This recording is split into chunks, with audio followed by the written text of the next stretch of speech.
I've been very busy blocking people, and unfortunately that's really difficult with Google, because not only do you have to block people using YouTube, you also need to use the Google Plus, because unless you use both of them, they can still annoy you. Now, I'm pretty well known for blocking people, and some people might think I'm being too unreasonable, but actually there's a very good reason why I do this. We need to be in agreement, and if you agree with what I'm saying, then I'm also agreeing with you. We're agreeing with each other. There is of course room for shades, but when people diametrically oppose what I believe, then there's no reason for them to be on my channel, none. For example, many flat earthers adopt other topics in order to bring us into the flat earth business. So they're trying to get credibility with us. For example, they might discuss 9/11 or Holocaust or false flag terrorism, government corruption or chemtrails or fluoride in the water, all kinds of topics, all of which are legitimate, and then add their own little thing. Now, I need to say very, very clearly that it's 100% certain that that Flat Earth is a government-sponsored initiative. The way they work, their trolling tactics, their highly produced glossy videos, and the way in which this absurd topic burst upon the scene, this could only be achieved with state sponsoring. And also you can see how Google favour these channels. They're very big spammers. They won't take no for an answer. They're very aggressive, and they're very devious. I'm very happy to stand against them. Actually, it energizes me to feel that I'm doing the right thing. So I've said to people, anyone who countenances these people, if you subscribe to Flat Earth channels, fuck off and get out of my face, because you need to block yourself. Please don't visit my channel. Please don't look at my uploads. If you do so, you're stalking me. Now, I can't stop you. Google, even when you block people on Google, you can't stop them viewing your videos, and funnily enough, you can't stop them voting. I mean, it seems ridiculous that you can block someone from your videos, and with the channel that's been blocked, they can still return to your videos to dislike your comments. They can also, in fact, reply to people on your channel. They can't reply to you, but they can comment on... So the whole thing is disgusting, the way YouTube is set up. It's a stalker's paradise. YouTube know what they're doing, and they deliberately allow all these back doors. Now, another topic I've recently broached. I've been watching these, I've been following stories about pit bulls for a long, long time. It's an imported breed. It has no business in the UK. We have our own dangerous dogs, which are bad enough. We don't need more of them. In just the same way as I oppose immigration, I also oppose importing dangerous foreign breeds of dog. What's wrong with that? It's a logical... imported breeds of dog, these kind of dogs are not proper pets, and it's an invasive species. Now, I realise in American culture, threatening your neighbours and barricading your house and strutting around with a gun is all very exciting. It's a macho culture. I don't like macho men because they cause trouble for other people. They threaten their neighbours, they intimidate people. All these steroid addicted Yanks make me sick.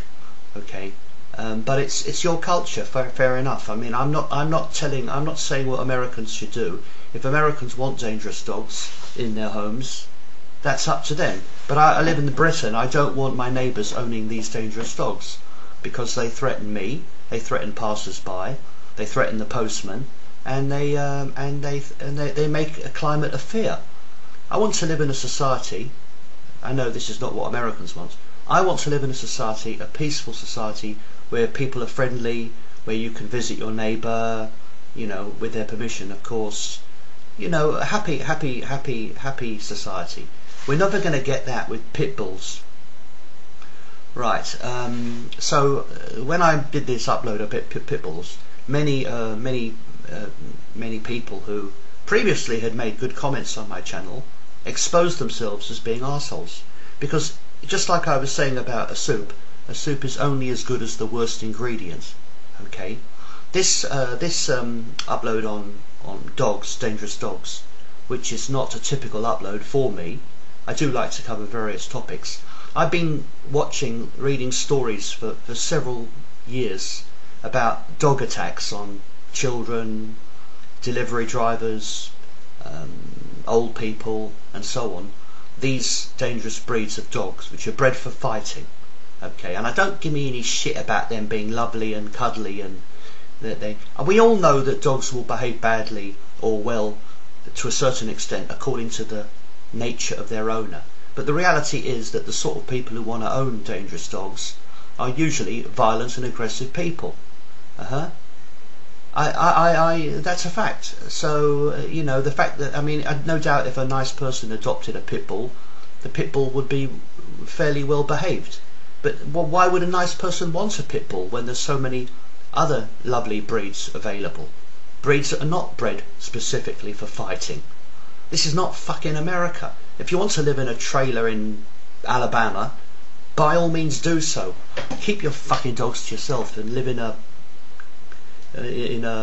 barbed wire enclosure or something. This is the way the Americans want to live, I think. So when I discovered that these people said I own these dogs and I think these dogs are good, and then they start talking rubbish about it's all about how they're looked after. Look, it doesn't matter. It doesn't matter how good an owner you are. Dangerous animals have an instinct and they can turn. You might tread on their tail. In yesterday's case, a man had an epileptic fit. A kid might fall over, something may drop, and then the animal's feral instinct will kick in and it will just do what it trained to do. And it only has to happen once. I don't think that your daughter, your little cute daughter with ponytails, is going to look very nice with a chunk taken out of her cheek, but you people think it's a price worth paying. Even the very small dogs can inflict significant injuries, and in fact some babies have been killed by very small dogs, as dogs tend to be very jealous of babies. You've got to learn something, and and therefore if you give me any reason at all to block you, I will block you. But I know from experience that the more you block people, the more people want more. So in other words, if you haven't been blocked by me, then it's a compliment and you're doing something right. I've got lots of commentators who've been making comments for a long time, and they're still making comments because they make intelligent comments. But as I said, you're only as good as your worst opinion. If you think 9/11 was an inside job and that the world is flat, then you're an arsehole. Okay? If you think 9/11 was an inside job and you think the world isn't flat, then you're probably not an arsehole. But if you give me any reason, if you support dangerous dog ownership, or flat earth, or transhumanism, or or Zionism, or the EU, or NATO, any of these things is going to result in blocking you. Now, as I said, if I had my way, blocking you would actually physically stop you from visiting my channel, because my content is not made available. As I am producing this content, I should have the right to make it available only to people I want, with my permission. It's delivered free of charge. I'm not asking for anyone's money. Even if I asked for some, no one would help me anyway. I know that. Most of you talk the talk, but you don't walk the walk. I've even had people who've made me offers, and when I got back to them, I mean, for like a visit and so on, when I went back to them, they never replied. So it's just bullshit. I know what you're like. Most of you are just hot air. You make offers and you don't even get back to people. Well, it's all right. I know the way it is. But I should be able to choose who visits my channel and who I want to spend my time talking to. And unlike most people, unlike Alex Jones or David Icke or Truth Virus, I actually spend a lot of time replying to you. So you should be grateful that I actually make the effort. Thank you for listening, and by all means,